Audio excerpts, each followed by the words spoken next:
Hello, ladies and gentlemen. Welcome back to our channel. Our happy face. Our happy ഫേസിലെ ഇന്ന് ഉന്മാദം കുഞ്ചാക്കോ ബോബൻ്റെ ഉന്മാദം കണ്ടത് ഞങ്ങൾ പുറത്തേക്ക് ഇറങ്ങി.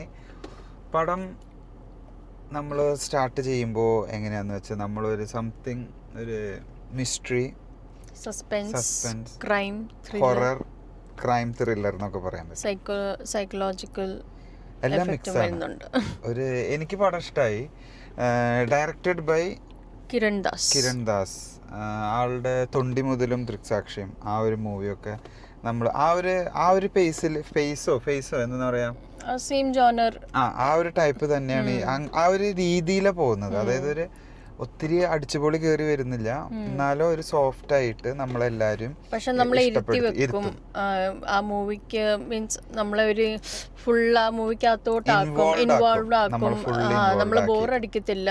ബിക്കോസ് വാട്ട് ഹാപ്പൻസ് നെക്സ്റ്റ് ഒരു സസ്പെൻസ് ക്രിയേറ്റ് ചെയ്യുന്ന മൂവീസാ. ഇതും അതുപോലെ തന്നെ. ഇത് ശരിക്കും ഒരു പോലീസ് ഓഫീസർ ഒരു സ്റ്റേഷനിലേക്ക് വരുന്നതും അവിടെ ഒരു സംതിങ് നടന്ന ഇൻസിഡന്റ്, ക്രൈം ഇൻസിഡന്റ്, മിസ്റ്ററി നടന്നിട്ടുള്ള ഒരു ക്രൈം ഫയല് ആള് റീച്ച് ആവുന്നതും അതുമായി ബന്ധപ്പെട്ടിട്ട് ഒരു ഹൊറർ ഫീൽഡിലേക്ക് പോയി. അങ്ങനെ ഒരു ഡൈവേർഷൻ പോകുന്നുണ്ട്. ഹൊറർ ഉണ്ട്, ഒരു ആത്മാവ് വന്ന് അങ്ങനത്തെ ഒക്കെ ഒരു സാധനം ഉണ്ട് ഇതില്.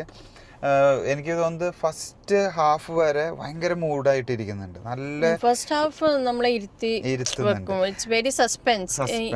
എന്തോ ആക്ച്വലി സംഭവിക്കുന്നതെന്ന് ഫസ്റ്റ് ഹാഫ് ഫുള്ള് നമുക്ക് അത് നല്ല രസമായിട്ടുണ്ട്. സെക്കൻഡ് ഹാഫില് എനിക്ക് തോന്നുന്നത് ആ ഒരു ഹാഫ് പോർഷൻ എനിക്ക് അത്ര ഒരു പെട്ടെന്ന് എന്തോ പടം അവസാനിപ്പിക്കാൻ വേണ്ടി കഥയുടെ ഉള്ളിൽ വേറൊരു പേസ് വന്നു. വേറൊരു സെക്കൻഡ് ഹാഫിന്റെ ഫസ്റ്റ് പാർട്ട്, അതായത് വേറൊരു സ്റ്റോറി പെട്ടെന്ന് ഓപ്പൺ അപ്പ് ആയിട്ട് വന്നു. പിന്നെ വീണ്ടും ഈ ഒരു ഫസ്റ്റ് ഹൊറർ ടച്ചിലേക്ക് തന്നെ വീണ്ടും പോകുന്നു.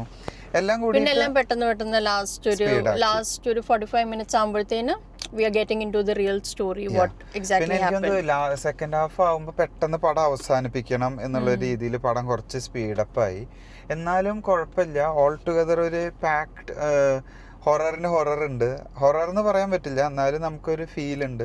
Mystery, crime, thriller, investigation super ആയിട്ടുണ്ട്. ഇൻവെസ്റ്റിഗേഷൻ മൂവിയാണ്. ഈ ഇടയായിട്ട് കുഞ്ചാക്കോ ബോബൻ അഭിനയിക്കുന്നത് കുറെ പോലീസ് വേഷങ്ങളാണ്, കുറെ ഇൻവെസ്റ്റിഗേഷൻ, അങ്ങനത്തെ കുറെ പടങ്ങൾ അഭിനയിക്കുന്നുണ്ട്. അപ്പൊ അതിൽ നല്ലൊരു ഫൈറ്റ് സീൻ വരുന്നുണ്ട്. ഈ പടത്തിലും കുഞ്ചാക്കോ ബോബന്റെ ഒരു സൂപ്പർ ഫൈറ്റ് സീൻ ഉണ്ട്. അതായത് ഈ ഇടയായിട്ട് കുഞ്ചാക്കോ ബോബൻ നല്ല ഫൈറ്റാണ്. കുറച്ച് പോലീസ് ക്യാരക്ടറിലേക്ക് വരുമ്പോൾ കുഞ്ചാക്കോ ബോബൻ്റെ സൂപ്പർ ഫൈറ്റും കാര്യങ്ങളൊക്കെ ആയിട്ട് എല്ലാം ഓൾ ടുഗദർ പാക്ഡ് വിത്ത് മസ്റ്റ് വാച്ച് തിയേറ്റർ മൂവി കാറ്റഗറിയിലേക്ക് തന്നെ പോകാൻ പറ്റും അല്ലേ. ഇതിൽ കുഞ്ചാക്കോ ബോബൻ തന്നെയാണ് മെയിനായിട്ട് നിൽക്കുന്നത്. കുഞ്ചാക്കോബൻ്റെ വൈഫുണ്ട്, 2 പിള്ളേർ. അവർ 3 ആൾക്കാരാണ് ഇതിൽ മെയിൻ ക്യാരക്ടറായിട്ട് പോകുന്നത്. അവരാണ് ലീഡ് ചെയ്യുന്നത് പടം മുഴുവൻ.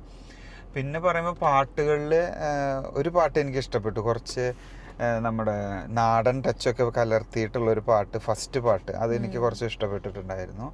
All together theatre movie, it's a good movie. ഒരു കുഞ്ചാക്കോ ബോബൻ ഡീസന്റ് നല്ല മൂവി എന്ന് പറയാം. It's a good movie. പുതിയ ട്രെൻഡിലുള്ള ഒരു റീസെന്റ് നൈസ് മൂവി, വന്ന മൂവീസിൽ ഒരു നല്ല മൂവിയാന്ന് പറയാം. അപ്പോൾ ഞങ്ങളുടെ ചെറിയ റിവ്യൂ നിങ്ങൾക്ക് എല്ലാവർക്കും വലുതാക്കാതെ ഇഷ്ടപ്പെട്ടു എന്ന് വിചാരിക്കുന്നു.